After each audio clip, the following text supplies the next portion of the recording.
Hi, എല്ലാവർക്കും നമസ്കാരം. ഇന്ന് നമ്മൾ ഉണ്ടാക്കുന്നത് ചിക്കൻ പാസ്ത വെജിറ്റബിൾ സലാഡാണ്. വെജിറ്റബിൾസ്, നട്ട്സ്, പയറുവർഗ്ഗങ്ങളൊക്കെ ചേർത്തിട്ടുള്ള ഒരു സലാഡായിരുന്നു ലാസ്റ്റ് നമ്മൾ ഉണ്ടാക്കിയത്. ഇന്ന് നമ്മൾ ഉണ്ടാക്കുന്ന സാലഡിൽ വെജിറ്റബിൾ പ്രോട്ടീന് പകരം ആനിമൽ പ്രോട്ടീനും കുറച്ച് കാർബോഹൈഡ്രേറ്റ് കൂടി ആഡ് ചെയ്തിട്ടുണ്ട്.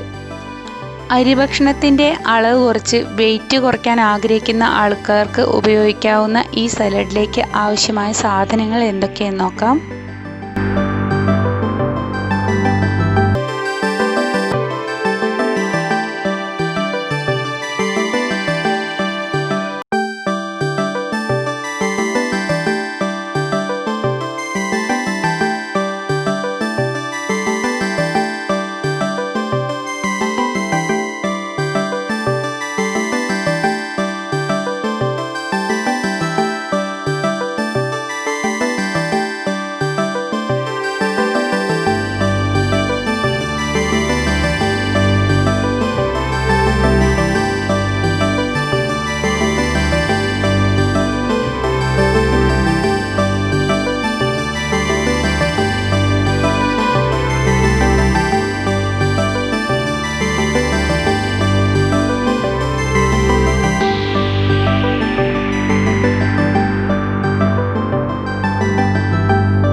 ആദ്യം നമുക്ക് പാസ്ത വേവിച്ചെടുക്കാം. ഹോൾ വീറ്റ് പാസ്ത അല്ലെങ്കിൽ ഹോൾ ഗ്രെയിൻ പാസ്തയാണ് നമുക്ക് ഈ സലാഡ് ഉണ്ടാക്കാൻ വേണ്ടി ആവശ്യമുള്ളത്. ഇപ്പം അത് അവൈലബിൾ അല്ലാത്തതുകൊണ്ട് ഞാൻ സാധാരണ പാസ്ത ഉപയോഗിച്ചിരിക്കുന്നു ഇവിടെ.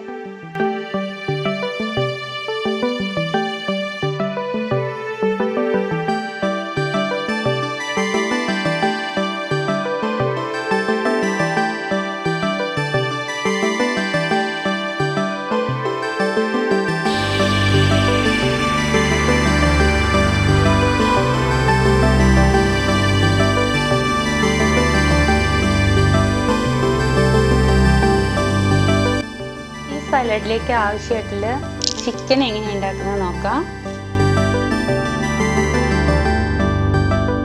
ബോൺലെസ് ചിക്കൻ ഉപ്പും കുരുമുളക് പൊടിയും 3-4 അല്ലി വെളുത്തുള്ളിയും ചേർത്ത് വേവിച്ചെടുത്ത് അത് വെള്ളം വാർത്ത് കളഞ്ഞതിന് ശേഷം നോൺ സ്റ്റിക്കിൻ്റെ പാനിൽ ഒന്ന് വെള്ളം വറ്റിച്ചെടുക്കുക. അതിനുശേഷം മിക്സിയിൽ പതുക്കെ അടിച്ചെടുക്കുക.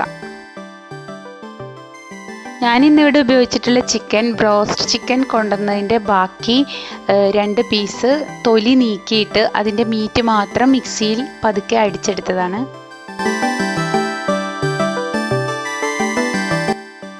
ക്യാരറ്റ് ഗ്രേറ്റ് ചെയ്തത് ആവിയിൽ വേവിച്ചോ അല്ലാതെയോ ഉപയോഗിക്കാം.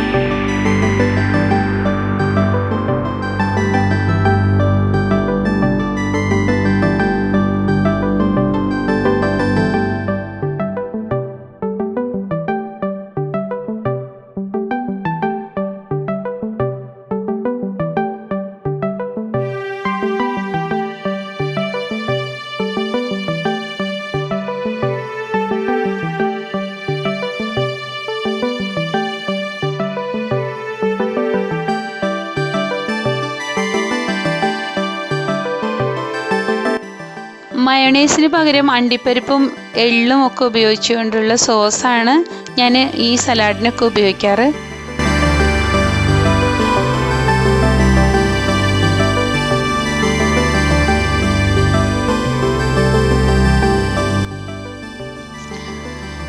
ഇത് വെറും ഒരു സലാഡ് എന്ന് പറയാൻ പറ്റില്ല. ഇതൊരു കംപ്ലീറ്റ് ഫുഡാണ്. ഇതിൽ കാർബോഹൈഡ്രേറ്റ്സ് ഉണ്ട്, പ്രോട്ടീൻ ഉണ്ട്, അതുപോലെ ധാരാളം ഫൈബറും ഉണ്ട്. അപ്പോൾ മറ്റ് ഫുഡിൻ്റെ കൂടെ കഴിക്കുന്ന ഒരു ഫൈബർ കൂടുതലടങ്ങിയ ഒരു സലാഡ് പോലെയല്ല, ഒരു കംപ്ലീറ്റ് ഫുഡായിട്ട് വേണം ഇത് കഴിക്കാൻ. പിന്നെ വെയിറ്റ് ലോസിന് വേണ്ടി കഴിക്കുന്ന ആൾക്കാർ ഇതിൽ കാർബോഹൈഡ്രേറ്റ്സ് ഉണ്ട്, അതുകൊണ്ട് അളവ് കൂടാതെ നോക്കേണ്ടതാണ്.